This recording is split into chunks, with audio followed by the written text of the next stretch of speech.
explicar, ¿no es cierto?, distintos tipos de mundos literarios, dando ejemplos, ¿verdad?, que tienen que ver con obras, con autores, con temáticas, definiciones, etcétera, ¿cierto? Este material ya está a su disposición, tengo entendido que desde el viernes, ¿ya?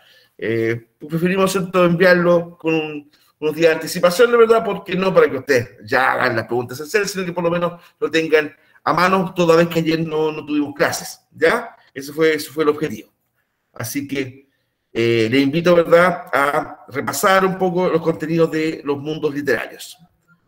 Bueno, una de las características de la literatura que más nos sorprende es su capacidad de hacernos olvidar nuestro mundo por un momento y entrar en otro ámbito completamente diferente.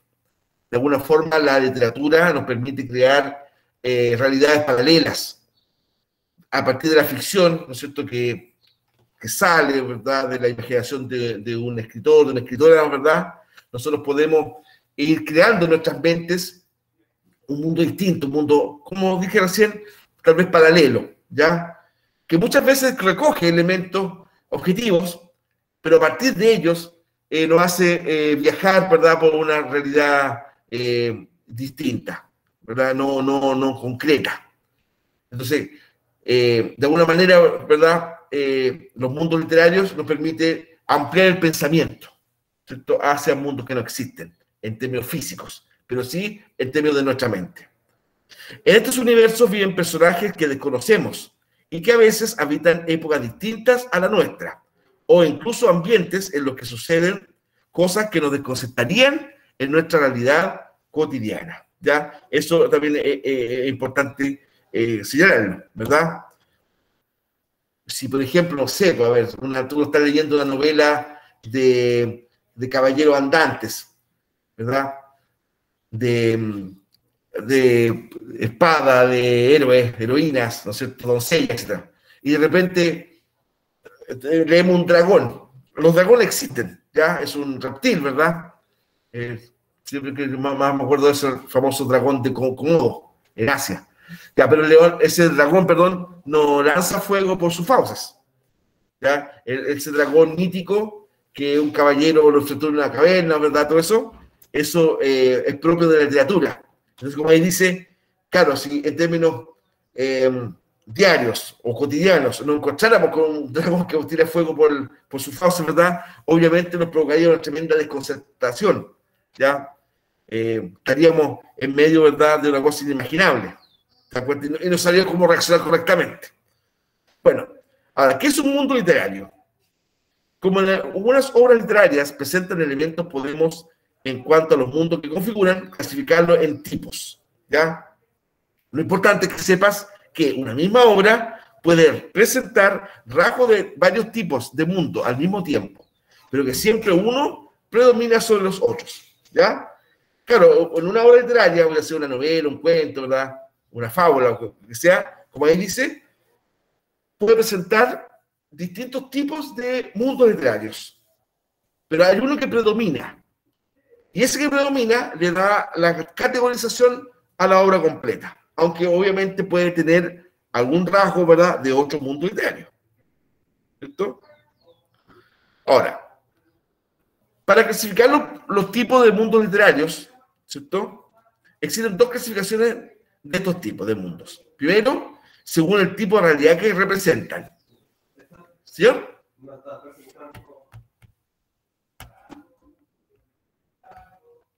Entonces le pegué muy despacio. Puede que pastita no. ¿Te parece?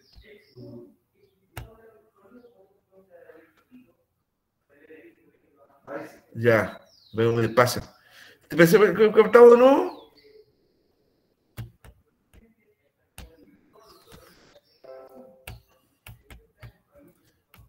Ya, vamos otra vez.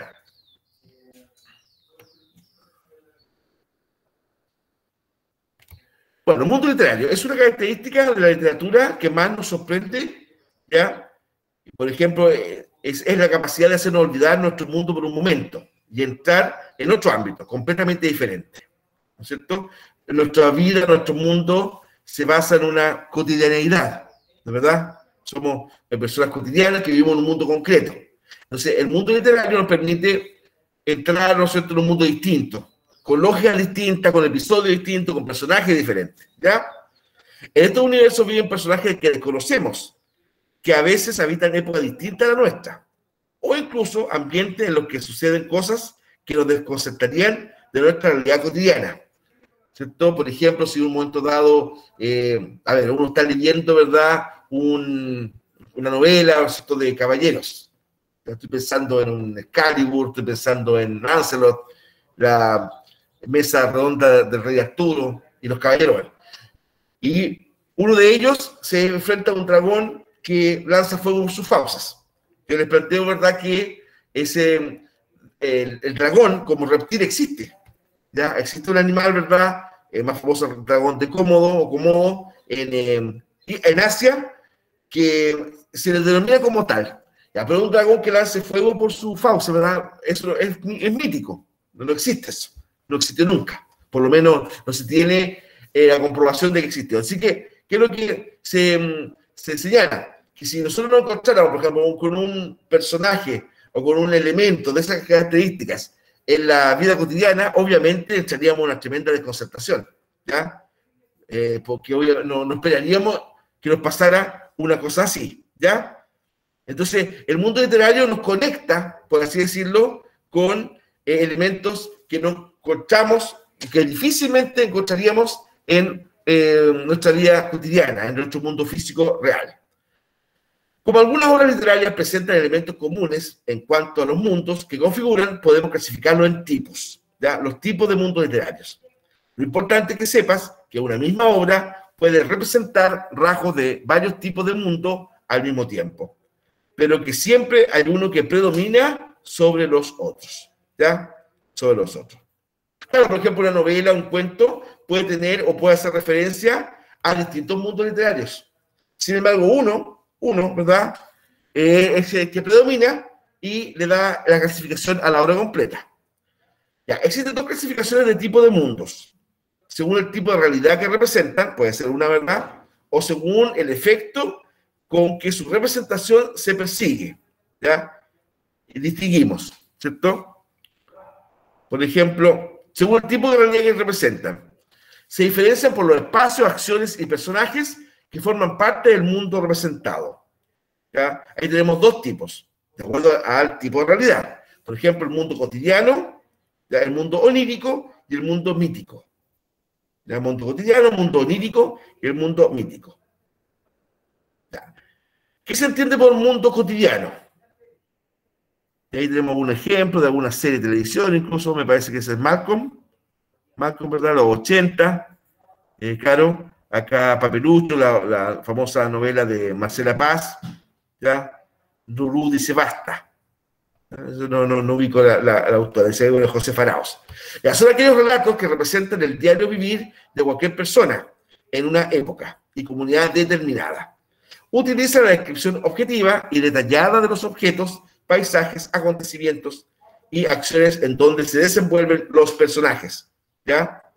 Entonces, reitero, el mundo cotidiano son aquellos relatos que representan el diario vivir de cualquier persona en una época o comunidad determinada. Igual puede ser ficticio, en el sentido que a lo mejor ese relato no está referido a unas cosas que pasaron de verdad, pero aun cuando a lo mejor eso no ocurrió así tal cual, pero igual representa un mundo que perfectamente podría ocurrir. Por ejemplo, la vida en comunidad, en una ciudad, en un pueblo determinado. Por ejemplo, las novelas de tipo costumbrista tienen que ver con eso. Claro, te señalan hechos que tal vez no pasaron tal como aparece en el relato. Sin embargo, ¿verdad?, perfectamente pudo haber pasado. Puede ser que representan el diario vivir de cualquier persona, ¿ya? A ver, un ejemplo también un tanto dramático, ¿verdad? Subterra, por ejemplo, con la vida de los mineros en el carbón, Baldomero Lillo, que fue testigo de eso, sería un ejemplo de mundo cotidiano para ellos, ya, para ellos. Tal vez, que lo más probable, ¿verdad?, que Baldomero Lillo realizó la obra Subterra, que son cuentos, a partir de relatos que él escuchó. A lo mejor agregó algunas cosas, o de repente de varios relatos hizo uno, modificó ciertos finales, etcétera. Pero evidentemente eso respondió, ¿verdad?, a la realidad cotidiana que vivió Baldomero Lillo en el contexto minero del carbón, ¿ya? Comienzo del siglo XX. Por ende, utiliza la descripción objetiva, detallada de objetos, paisajes, ¿no es cierto?, acontecimientos y acciones en los cuales se desenvuelven los personajes. También, por ejemplo, si ustedes ven la obra de Hernán Rivera Letelier, que habla mucho del tema minero, pero en el salitre, ¿no es cierto?, la pampa salitera, todo eso. Una de sus obras más destacadas y más dramáticas sería Santa María de las Rosas Negras, ¿verdad? Donde justamente narra desde un punto de vista novelesco, ¿verdad?, pero basado en hechos reales, por supuesto, la matanza de la Escuela de Santa María en 1906. Ya, el mundo cotidiano es creíble, ¿ya?, y se centra en lo regional, lo autóctono de un país. Muchos de estos relatos abarcan visiones de un mundo rural, urbano, minero, marítimo. Los cuentos militares, por ejemplo, de Olegario Lazo Baeza, ¿verdad?, con que mencioné Subterra y Subsole de Baldomero Lillo, Cuna de Cóndores de Mariano Latorre, Luis Durán, Frontera.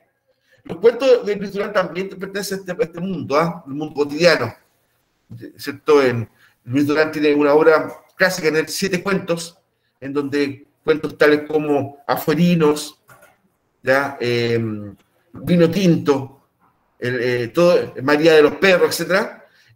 Narran cosas que lo más probable es que el autor, Luis Durán, que era hijo de un hacendado en la zona de la Araucanía, ¿verdad? Él escuchó, sin duda. Entonces eso le sirvió como de insumo, de materia prima, para realizar sus cuentos. Obviamente, no basta con contar una anécdota que escuchó y transformarla en cuento. Requiere un proceso literario. ¿Se dan cuenta?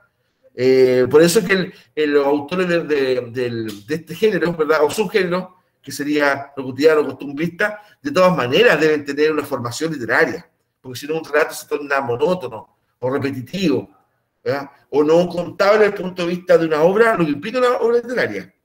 Marta Brunet, Montaña Adentro, ¿no es cierto?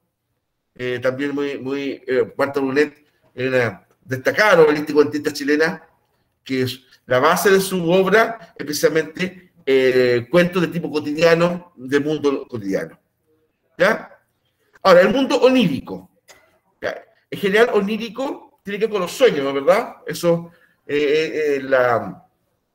por ejemplo, oniromancia sería el estudiar, interpretar los sueños, onirología, etc. Es una pseudociencia en todo caso.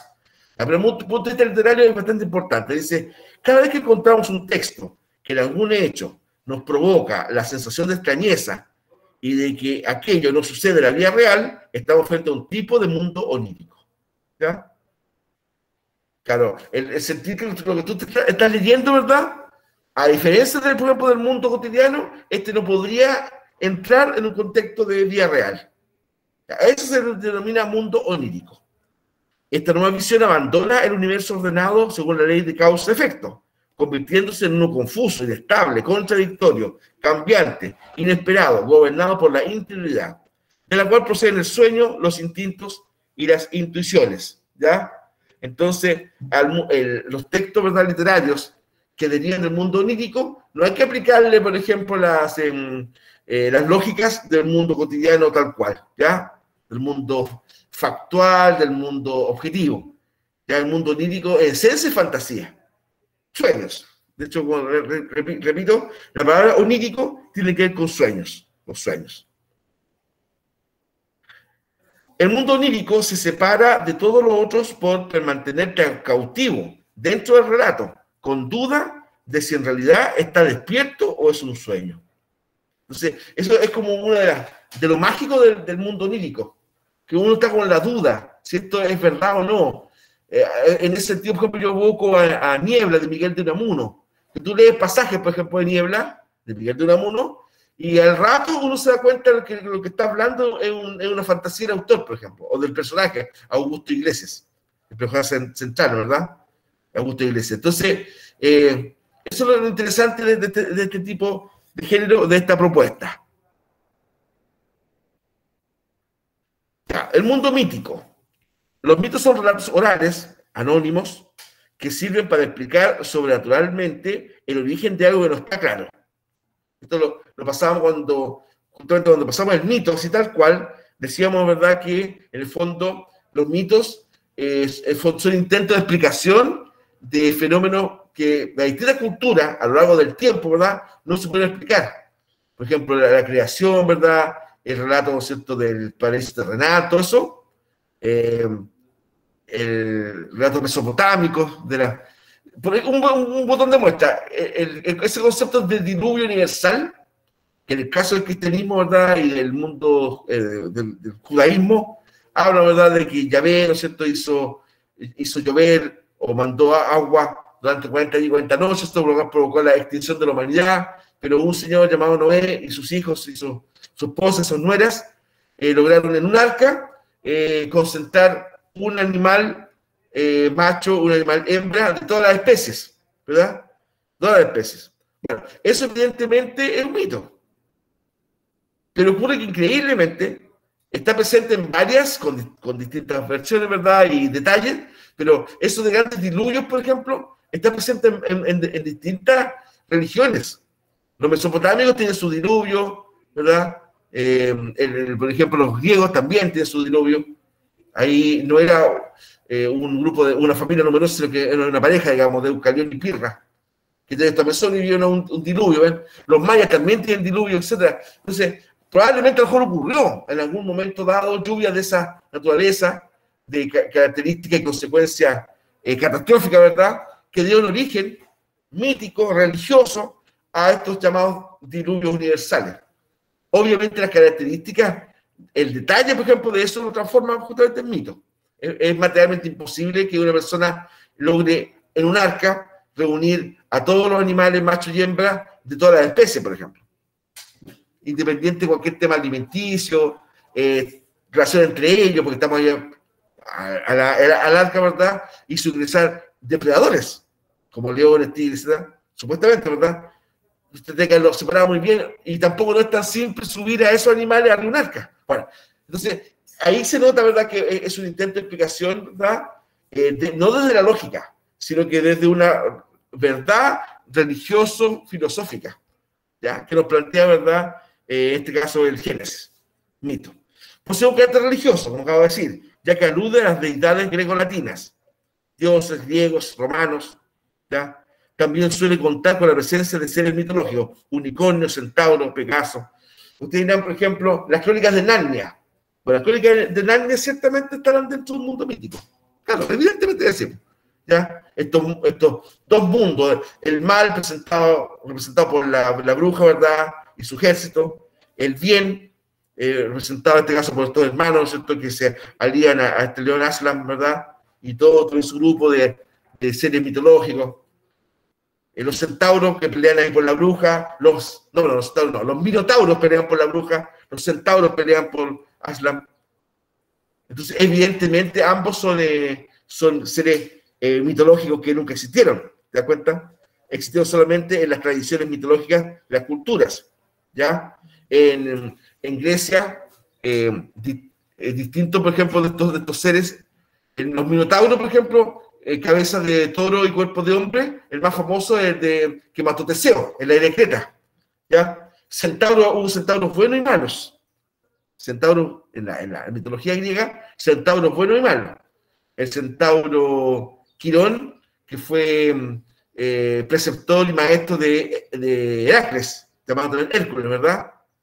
El centauro Quirón, el centauro bueno, pero también después un centauro malo, Neso, ¿ya?, que en el fondo provoca la muerte final de Heracles, ¿ya?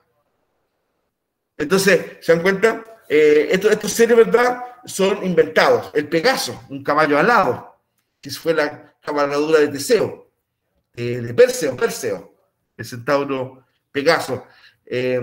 Pegaso, ¿cierto? Dije más centauro, el caballo Pegaso, ¿ya? También, ¿verdad?, el de Belerofonte, otro héroe, ¿verdad?, que llevó o fue auxiliado por Pegaso, este caballo mítico. También está el hipogrifo, Es como una variante del centauro. El hipogrifo sería como un centauro, caballo con alas, pero además cabeza de pollo. El hipogrifo, sí, con cabeza de pollo. El hipogrifo también aparece dentro de los animales míticos de Narnia. El hipogrifo. ¿Ya? A ver, permíteme cómo estamos en familia. Miren, a ver. ¿Qué por acá? Hipogrifo, eso de mostrarse, la página que lo estoy carreteando.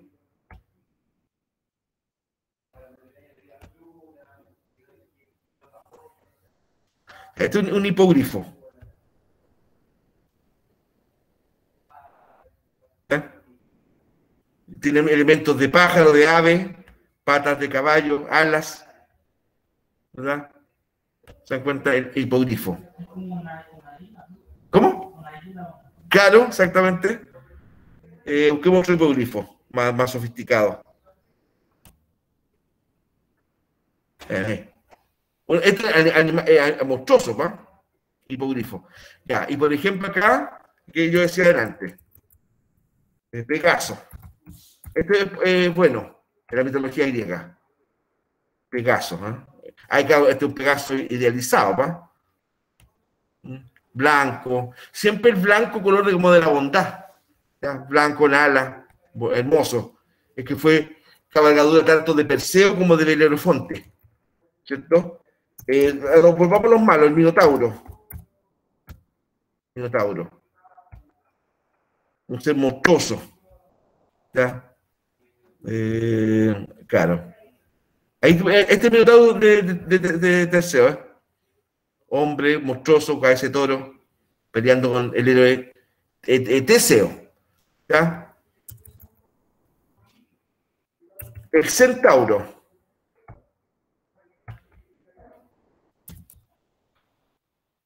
Centauro. Como decía adelante, había centauros buenos y malos. En Narnia lo colocan como buenos. Un centauro. A veces, por ejemplo, jóvenes apuestos, ¿verdad? Etcétera. Se encuentra a las gárgolas.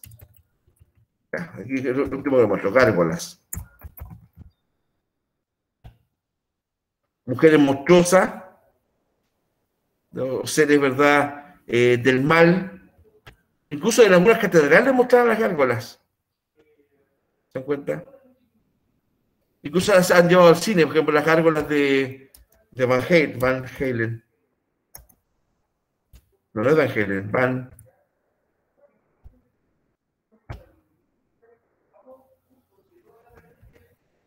Ya, las famosas gárgolas. Van Helsing. Aquí los nonos no me ayudan, Van Helsing. Las gárgolas de Van Helsing. Ya, entonces, toda esta instancia, bueno, dan cuenta, ¿verdad?, del mundo mítico, que puede ser tanto monstruoso como unicornio, falta, bueno, unicornio después, ¿ya? Bueno, ahora, según el efecto que con su representación se persigue, ¿ya? Son aquellos que buscan dar una visión global de la configuración de la existencia a través de la atmósfera creada, ¿cierto? Mundo realista, mundo fantástico, mundo maravilloso, mundo real, de lo real maravilloso, mundo legendario. Tal vez el mundo realista coincida en gran medida con el mundo cotidiano, ¿ya? Lo más probable, ¿verdad? Con el mundo cotidiano. La atmósfera creada. Entonces son aquellos que buscan dar una visión global de la configuración de la existencia a través de la atmósfera creada. Entonces, el mundo realista se ajusta a la realidad de los acontecimientos. Su objetivo es reflejar objetivamente los rasgos característicos de una época, los lugares, los tipos humanos, las causas y los efectos de un determinado hecho. El escritor se basa en el método de la observación directa de la realidad referida. Ese es el mundo realista. ¿Ya? Entonces, es importante ese punto, que el mundo realista, ¿verdad?, como dice, se ajusta a la realidad de los acontecimientos, ¿cierto? Se ajusta a la realidad de los acontecimientos. Su objetivo es reflejar objetivamente los rasgos característicos de de una época, los lugares, los tipos humanos, las causas, los efectos de un determinado hecho. La novela histórica, el cuento histórico, tiene mucho que ver con el mundo realista. El escritor se basa en el método de la observación directa de la realidad referida. Claro, cuando, por ejemplo, por eso lo dije de antemano, que el mundo realista se vinculaba fuertemente con el mundo cotidiano. Yo diría que es lo mismo, diría yo. ¿Ah? Prácticamente es lo mismo. Y sobre todo cuando, no lo dice el punto 3 ahí, el escritor se basa en el método de la observación directa de la realidad referida. Lo más probable, por ejemplo, que estos autores, en Chile tenemos grandes ponentes, contaron a ese lo que vieron, o que los contaron de forma directa a ellos.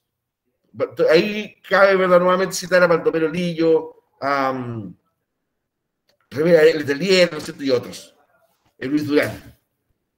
Oscar Castro, tal vez. El gran poeta y escritor chileno, Oscar Castro. ¿Ya? Bueno, diferencias. Ya, y aquí es importante ejemplificarlo porque justamente a partir de lo que decíamos, es como prácticamente lo mismo, pero sin embargo acá notamos una diferencia. Por ejemplo, el mundo cotidiano, el mundo representado se centra en conflictos humanos, pero sin desentender la fiel representación de la realidad. ¿Ya? El mundo cotidiano fundamentalmente se basa en los conflictos humanos. ¿Ya? Pero también para el mundo cotidiano es importante representar fielmente la representación de la realidad. ¿Ya? Eso es muy importante. Ahora, el mundo realista se centra en la representación del suceso, hecho o fenómeno que marcó alguna vez la humanidad. ¿Ya? Entonces, desde ese punto de vista, el mundo realista se acercaría más al relato histórico. Claro, porque miren, de nuevo, el mundo se centra en la representación del suceso, hecho o fenómeno que marcó alguna vez la humanidad. ¿Ya? Entonces, por eso, esta definición, ¿ya?, cabe de mejor forma en lo que entendemos por historia. Claro, si entendemos por historia el estudio del pasado, ¿verdad? Y ahí dice que marcó alguna vez la humanidad, entonces es bastante afín a eso. Historia. ¿Se dan cuenta? Ambos pueden tener igual, incluir, ¿no es cierto?, algún elemento modificado, ¿verdad?, o levemente ordenados, ¿no es cierto?, para crear una historia interesante, un cuento interesante, un relato interesante. ¿Se dan cuenta? Ahí no está la mano del autor. No sé, la Quintrala de Benjamín Vicuña Maquena.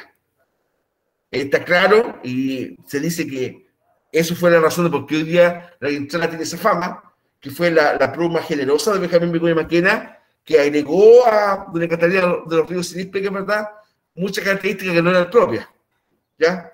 O la exageró. Pero más está que eso deformó un poco la historia y deformó un poco, ¿verdad?, cómo era el personaje en realidad. Por un tema literario que fue agregado a la historia, porque Benjamín Vicuña Maquena era historiador, ¿verdad? Y después se tomó como que el relato completo de Benjamín Vicuña Maquena respondía a quien fuera Quintrala, ¿se dan cuenta? Y probablemente muchas partes, ¿verdad?, don Benjamín le colgó a su cosecha. Así como el Silla con la Araucana y tantos otros relatos, ¿ya? Ya, mundo fantástico y ciencia ficción. Lo fantástico se hace presente por medio del relato, de una situación cotidiana normal, que se quiebra inexplicablemente por un acontecimiento extraordinario. ¿Ya? Ese es el mundo fantástico. Lo repito, lo fantástico se hace presente por medio del relato, de una situación cotidiana normal que se quiebra inexplicablemente por un acontecimiento extraordinario. Generalmente el clímax de la obra, es decir, el punto culminante, tiene que ver con eso. ¿Ya? Una situación, ¿verdad?, extraordinaria que quiebra la lógica de la obra. Dicho acontecimiento se puede explicar a lo largo del relato a través de dos formas, natural y sobrenatural. ¿Verdad?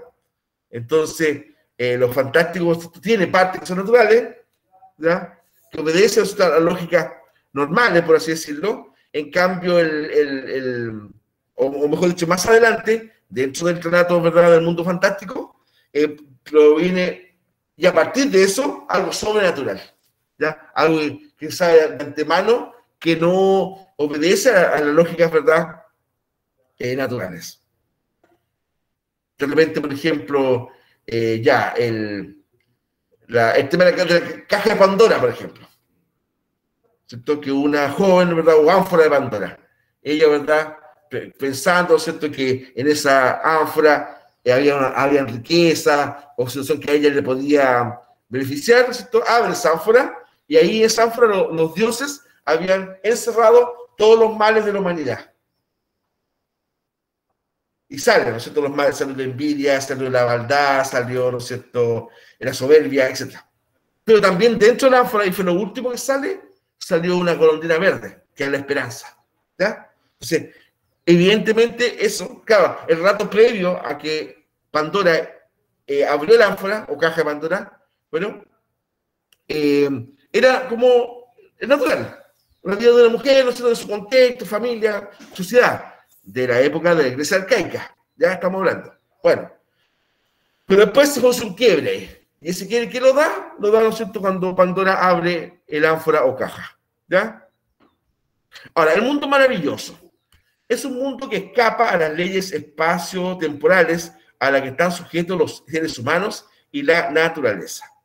Se caracteriza por la presencia de seres mágicos, hadas, duendes, brujas, ogros, dragones, etc. Hechos ilógicos, que son naturales o normales, solo dentro de ese mundo. ¿Ya? Entonces, el mundo maravilloso, ¿cierto? Ojo, no solamente la palabra maravilloso nos puede transformar o llevarnos a un error, ¿eh? No es todo bueno. Lo clave, ¿qué es lo que está ahí en azul arriba? Escapa a las leyes espacio-temporales a las que están sujetos los seres humanos y la naturaleza. Este es el mundo maravilloso. Y ahora, se caracteriza ese mundo maravilloso por la presencia de seres mágicos, como las hadas, los duendes, brujas, ogros, dragones, hechos ilógicos, que son naturales o normales dentro de ese mundo. ¿Ya? Tal vez hadas y duendes, sobre todo hadas, son personajes que representan cualidades humanas, ¿verdad? Bondad, el hada madrina, por ejemplo. Que aparece la hada madrina y le concede 3 deseos, ¿ya?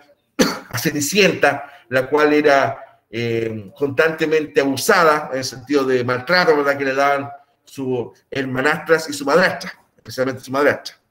¿Ya? Duende se puede representar tanto personajes buenos como malos, ¿eh? Duende como ayudantes. Los enanitos del bosque, por ejemplo, de Blancanieves, sin duda son duendes, son forma de duende. Lo mismo, pero también hay duendes malos. En el anillo de los Nibelungos, por ejemplo, esta leyenda germánica, los duendes ahí son malos, representan maldad para la humanidad, ¿ya? Y de hecho, uno de ellos, ¿verdad? Al morir, ¿cierto? ¿Cierto? Lanza una maldición a un anillo, que todo aquel que lo tuviera le va a ser desgracia, ¿ya? Me maldice el anillo de los Nibelungos, que es una leyenda germánica muy, muy conocida. Sigfrido, ¿ya? Siglinda, y todo eso, ¿cierto? Bueno. Y cuando dice, por ejemplo, hechos ilógicos, claro, son ilógicos en el contexto normal nuestro. Para nosotros, nuestras vidas, lo abordamos como algo ilógico. Pero como están relatados en esa historia, son lógicos, son absolutamente coherentes. ¿Se dan cuenta? Pensemos en otra, por ejemplo, los 12 trabajos de Hércules, que mató al león de Nemea, ¿verdad? Hércules, ¿no es cierto?, en un momento dado limpió los establos del rey Augías. Entonces, claro, la forma como venció a las Amazonas, es como él realiza eso, evidentemente son datos fantásticos, que no resiste ningún análisis. Por ejemplo, limpió los establos del rey Augías, ¿cómo lo hacen? Eran establos que estaban tan cochinos por suciedad, ¿verdad?, por estiércol, todo eso, que prácticamente era imposible por mano humana limpiarlos. ¿Ya? Prácticamente hacerlo era imposible. ¿Qué es lo que hace Hércules o Heracles? ¿Ya? Él desvió el agua de un río, ¿cierto?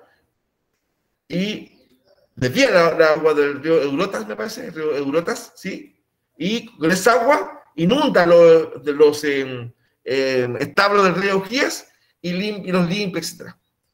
Analícelo, si supongamos que se pudiera hacer eso, ya, desviar el agua de un río, lo más probable es que echaríamos a perder para siempre los establos. ¿Se dan cuenta?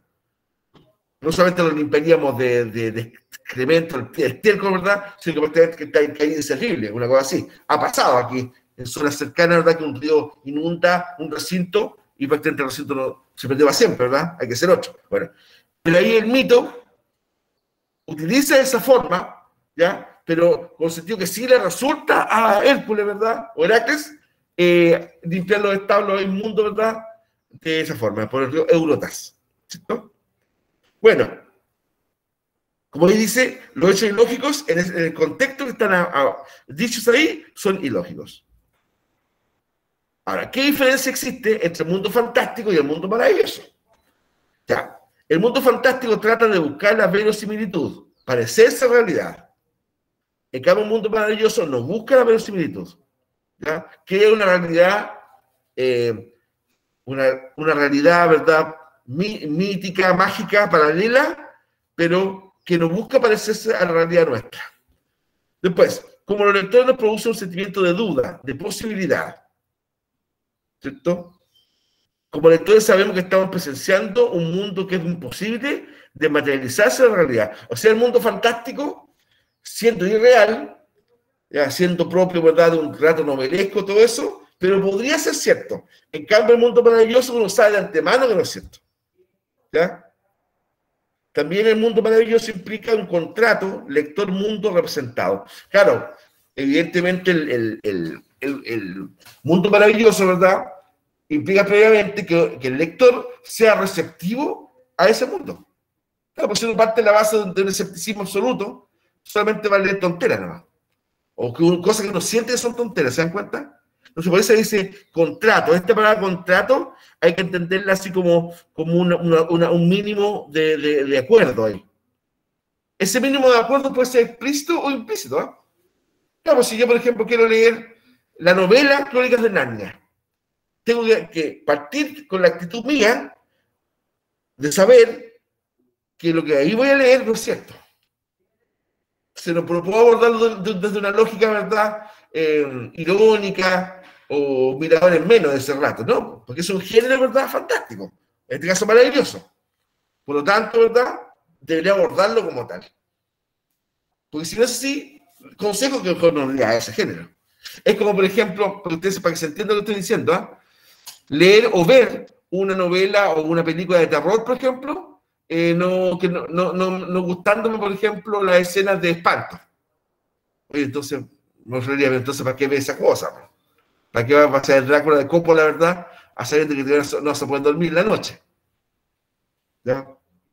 Entonces, eso es lo que dice el contrato. Debe haber, ¿verdad?, una actitud, una predisposición a ese tema.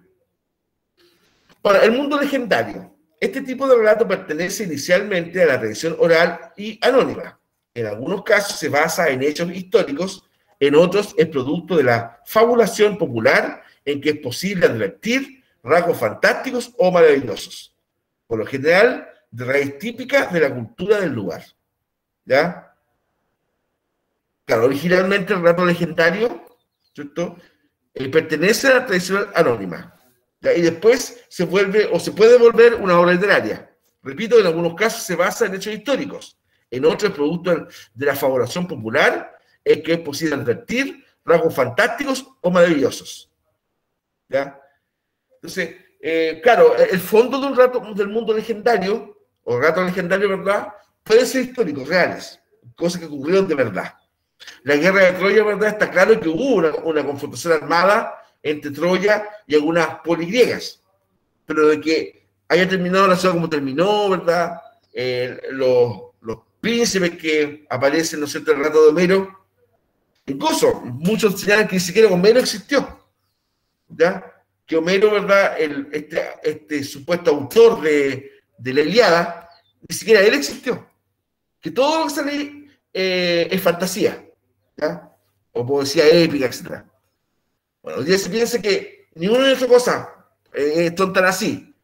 Que a lo mejor Homero, ¿verdad?, incluso algunos dicen que hubo varios autores que firmaban Homero y que lo que entendido en el tema, ¿verdad? Que se han detectado estilos distintos dentro de la obra, ¿se dan cuenta? A todo esto hubo varias Troyas, hubo como 8. Una de ellas sería la que se enfrascó en este conflicto con esta coalición de poligriegas, que fue por culpa del rapto que Paris hizo de Helena, esposa del rey Melenao, ¿verdad? El cual, sintiéndose, ¿cierto?, su orgullo herido por el abandono que hizo su mujer, porque el rapto fue voluntario de parte de Helena, convenció a su hermano Agamenón, ¿verdad?, que se aliara con otros reyes, entre ellos Odiseo, ¿verdad? Odiseo, Melenao, la mayoría, y héroes griegos como Aquiles, Patroclo, Ajax, que eran dos hermanos gemelos, Ajax, ¿verdad? Entonces, toda esta gente, eso ya probablemente sea producto de la pluma imaginativa muy potente de Homero, ¿se dan cuenta? Después ustedes saben, ¿verdad?, que Aquiles entra en conflicto con Agamenón y producto de eso no quería participar en la guerra, pero se decide finalmente hacerlo cuando Héctor, el príncipe troyano, ¿verdad?, valiente, mata a su primo Patroclo. ¿Se dan cuenta? Y ahí Aquiles enfurecido, entonces, incluso desafía a Héctor a que el mar también, ¿se dan cuenta? Entonces, claro, que hubo una guerra de Troya, probablemente hubo, ¿ya? Que existió, eso no podemos, lo mismo que las polis griegas que ahí se nombran, Micenas, Esparta, Corinto, Ítaca, todos existieron, de hecho algunas todavía existen como ciudades en la actualidad, fíjense. Pero que el relato haya sido tal cual, no es así. O por ejemplo que finalmente tanto resistir, Troya cayó por culpa de una trampa, una treta, ¿no es cierto?, de Odiseo, con el caballo y todo eso. A lo mejor eso es un simbolismo, que a lo mejor lo que no puede resolver la fuerza, puede resolver la astucia, puede ser, ¿ya? Ese es el mundo legendario, o sea, ¿pudo estar pasando eso? Lo tuvo, ciertamente. Bueno, diferencia entre el mundo mítico y el mundo legendario. El mundo mítico, su objetivo es representar explicaciones a fenómenos de la naturaleza que se dio el hombre de sus orígenes. Presenta personajes como dioses, semidioses, ¿ya? Seres, ¿verdad?, de origen, ¿cierto?, incluso religiosos, filosóficos. Ahí voy volviendo, ¿no?, al tema de Troya. Y los dioses griegos habían formado bandos, en torno a los combatientes. Afrodita y Apolo apoyaban a los troyanos, ¿sí? De hecho, ¿cómo Paris logra matar a Aquiles?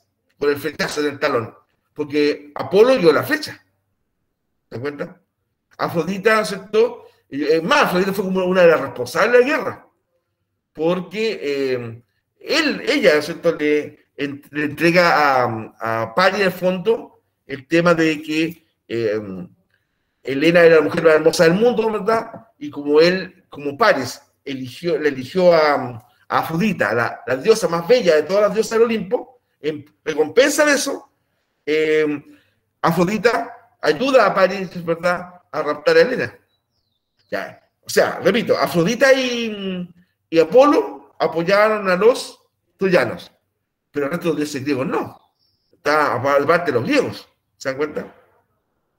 Y todo iba bien hasta que Odiseo, ¿verdad?, en un acto de soberbia, no realizó un acto de homenaje, de tributo, de culto a Dios Poseidón.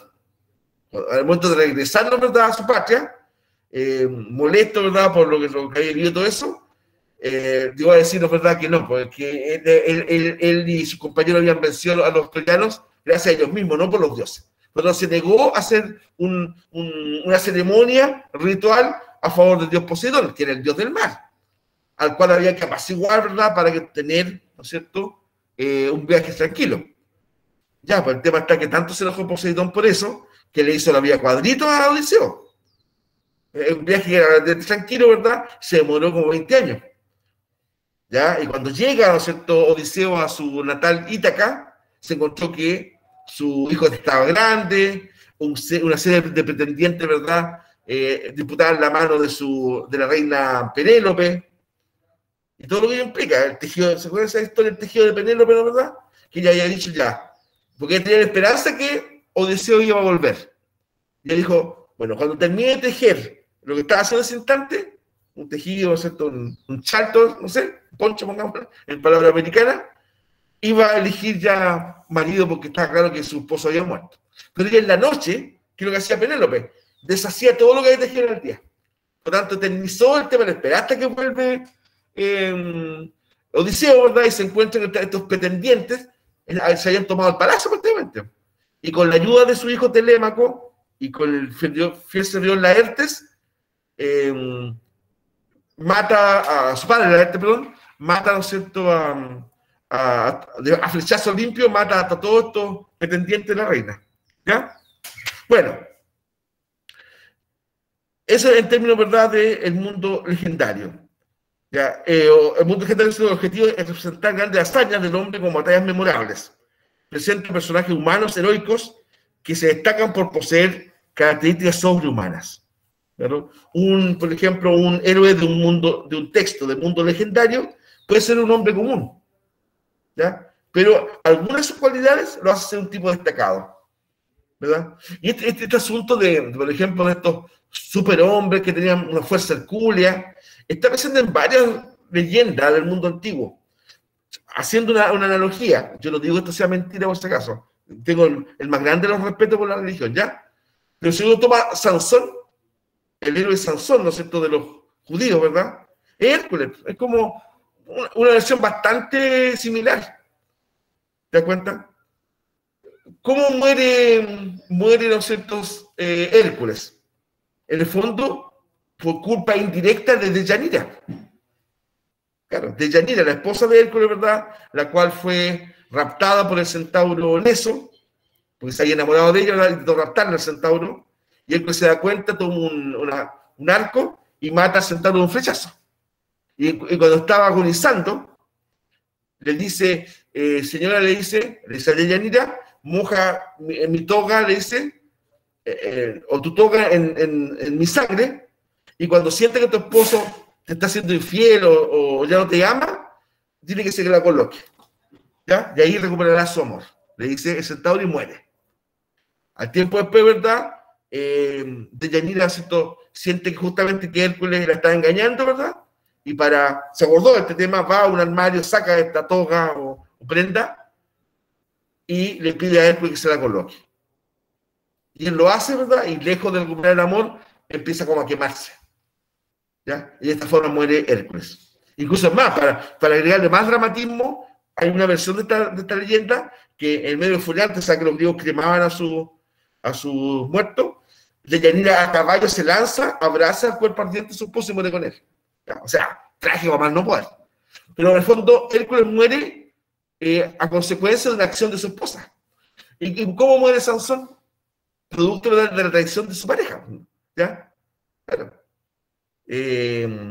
Dalila, ¿verdad? Dalila era una cananea, ¿no es cierto?, que en el fondo entrega a Sansón a sus enemigos, ¿verdad? No sé, no me acuerdo si fue con una pócima o con alcohol. La cosa está que lo hace dormir en un profundo sueño, lo estaba dormido profundamente. O sea, fue traición total de Dalila, una mujer absolutamente desleal, ¿ya? Llegan los filisteos, ¿verdad?, y le cortan los pelos, el cabello, ¿ya? El cabello, ¿no es cierto?, a Sansón, en donde radicaba la fuerza que Yahvé se le había entregado. Y lo transforman prácticamente en esclavo, ¿ya? Y su condena fue hacer rodar una rueda de piedra, ¿verdad?, en un molino. Mientras, ¿verdad?, todos se reían. Y estando en eso, además lo cegaron. Con una espada incandescente, ¿verdad?, le quemaron los ojos. O sea, mal por todas partes. Entonces, Sansón, a sabiendas que había pecado de lujuria, porque esa mujer, Dalila, no era su esposa original, pide perdón al Señor, ¿verdad?, y le pide, por favor, que le devuelva la fuerza una vez más. Una vez más. Señor, devuélveme la fuerza una vez más. ¿Por qué? Porque supo, escuchaba, ¿verdad?, que a Sansón lo iban a llevar a un templo para seguirse mofando de ese. Entonces, pidiéndole perdón al Señor por sus pecados, ¿verdad? De lujuria, por haber abandonado a su verdadera esposa, ¿no es cierto?, por Dalila, él le dice, Yahvé, dame la fuerza una vez más. Cosa que Yahvé hace. Perdona a Sansón y le devuelve la fuerza. Ya, pues la cosa está que cuando tenían a Sansón en el templo filisteo, ¿verdad?, amarrado a unas cadenas y a unas columnas, pensando que ya no tenía la fuerza, ¿cierto?, producto de la burla de todo el pueblo filisteo que estaba ahí, dice la Biblia, 40.000 filisteos estaban adentro del templo. ¿Qué es lo que hace Sansón? Con sus manos, ¿verdad?, tira las cadenas y bota las columnas. Y con efecto dominó se empezaron a caer todas las otras columnas y el templo entero cae, ¿verdad?, aplasta a los filisteos que están ahí. Y al propio Sansón, él muere también. ¿Ya? Entonces, si uno analiza eso, obviamente no hay prácticamente lógica. Es algo sobrenatural, ¿te das cuenta? Hasta yo te diría que no sé, el enseguecimiento provocado por los filisteos, hasta por ahí podría ser como creíble todavía. Pero como relata la historia esto del libro de los jueces, ¿no es cierto? Sí, evidentemente eso es leyenda, ciertamente es leyenda. ¿Eso falta el respeto a la Sagrada Escritura? No, es simplemente un análisis. Que en la antigüedad, ¿verdad?, griega, romana, ¿no es cierto?, en este caso judía, existían estos mitos de estos hombres con mucha fuerza, que al mismo tiempo eran muy débiles de carácter en muchos casos, ¿verdad? Caían en trampa y en mentira, pero que eran buenos en el fondo, y que podían provocar, ¿verdad?, reacciones o consecuencias como la que acabo de señalar. ¿Se dan cuenta? Características sobrehumanas. Esto es importante, ¿eh?